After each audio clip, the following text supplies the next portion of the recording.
সাবধান, শুক্রবার ভুলেও এই 5টি কাজ করবেন না। আল্লাহ ও তার রাসূল ওই সকল ব্যক্তিদের অভিশাপ করেছেন যারা জুমার দিনে এই 5টি কাজ করে। মুসলিমদের জন্য অত্যন্ত জরুরি একটি তথ্য দিব আজকে। শুক্রবার মানে গরিবদের হজের দিন, কিন্তু আমরা এই দিন এমন কিছু ভুল করে ফেলি যা আমাদের পরকাল জীবনকে জাহান্নামের দিকে নিয়ে যাবে এবং প্রিয় নবীর শাফাত থেকে বঞ্চিত করবে।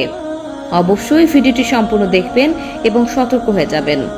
ভিডিওটি শেয়ার করে দিবেন যেন আপনার অন্যান্য মুসলিম ভাইয়েরা ভুলেও জুমার দিন এই কাজগুলো না করে। হয়তো আপনার একটি শেয়ারে একজন মানুষ ভুল থেকে হেদায়েতের পথে ফিরে আসতে পারবে। মুসলিমদের কাছে একটি প্রশ্ন রাখতে চাই, আমাদের প্রিয় নবী হযরত মুহাম্মদ সাল্লাল্লাহু আলাইহি ওয়াসাল্লাম কি বার জন্মগ্রহণ করেছেন? অবশ্যই কমেন্ট করে জানিয়ে দিবেন। তো চলুন বেশি কথা না বলে শুরু করি আজকের ভিডিও। মসজিদ মুসলমানদের কাছে ইবাদতের স্থান হিসেবে পরিচিত।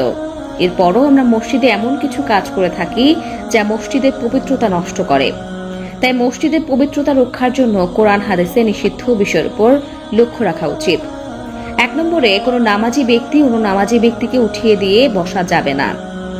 রদ্দুল মুখতার 630। মসজিদের ভিতরে প্রতি ওয়াক্ত নামাজ একই স্থানে আদায় করার জন্য কোনো লোক নির্দিষ্ট জায়গা রাখতে পারবে না। 2 নম্বরে রয়েছে মসজিদে হারানো বস্তু তালাশ করা যাবে না, কারণ মসজিদে দিনের কথা বা কাজ ব্যতীত অন্য কোনো কথা বা কাজ করা নিষেধ। মিশকাত শরীফ 654।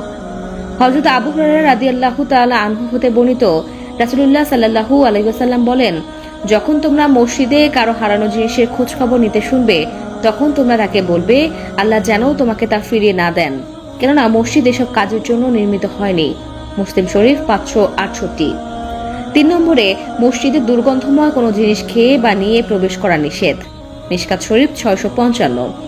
রাসূলুল্লাহ সাল্লাল্লাহু আলাইহি ওয়াসাল্লাম বলেন, যে ব্যক্তি দুর্গন্ধযুক্ত খাবার খায় সে যেন তার মুখ পরিষ্কার করা ব্যতীত মসজিদে না যায়, কারণ মানুষের মতো ফেরেশতারাও দুর্গন্ধ বস্তু দ্বারা কষ্ট পায়। 4 নম্বরে মসজিদে উচ্চ স্বরে ও দুনিয়াবি কথা বলা যাবে না। মিশকাত শরীফ 689।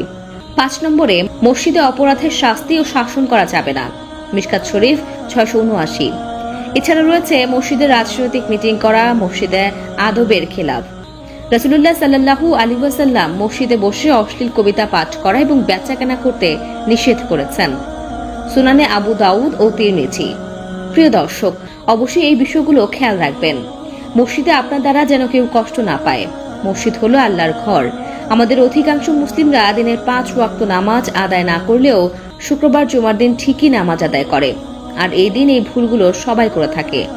আমি জাহান্নামে পুরুষদেরকে অনেক আযাবে ভুগতে দেখেছি, যার মধ্যে একজনকে পাথরের উপর মাথা রেখে অন্য পাথর দিয়ে অনবরত থেতলে দেওয়া হচ্ছিল, যার জিহ্বা অনেক দূর পর্যন্ত টেনে নিয়ে যাওয়া হচ্ছিল এবং তাকে তার জিহ্বা দিয়ে ঝুলিয়ে রাখা হয়েছিল।